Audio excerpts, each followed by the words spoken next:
আগামী 24 ঘন্টা পর থেকেই দেশের বিভিন্ন অঞ্চলে বৃষ্টিপাতের প্রবণতা বাড়বে।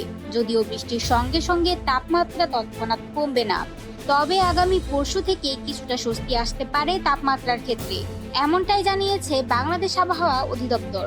আগামী 5 দিনে বৃষ্টির প্রবণতা আরো বাড়তে পারে এবং একই সঙ্গে দেশের তাপমাত্রা ধীরে ধীরে হ্রাস পেতে পারে বলে পূর্বাভাসে জানানো হয়েছে।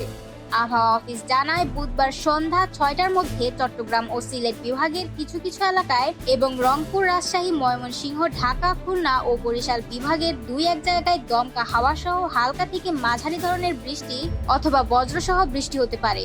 চট্টগ্রাম ও সিলেটে কোথাও কোথাও মাঝারি ধরনের ভারী বর্ষণও হতে পারে। এছাড়া সারা দেশে দিনের তাপমাত্রা সামান্য হ্রাস পেতে পারে, তবে রাতের তাপমাত্রা প্রায় অপরিবর্তিত থাকতে পারে। নীলফামারী জেলার ওপর দিয়ে বর্তমানে মাঝারি তাপপ্রবাহ বয়ে যাচ্ছে।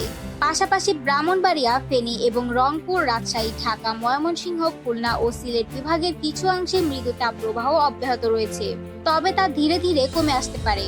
পরবর্তী 3 দিন অর্থাৎ 11, 12 ও 13 জুন দেশের বেশিরভাগ জায়গায় হালকা থেকে মাঝারি বৃষ্টির পাশাপাশি বজ্রপাতের সম্ভাবনা রয়েছে। কোথাও কোথাও হতে পারে মাঝারি ধরনের ভারী বর্ষণও।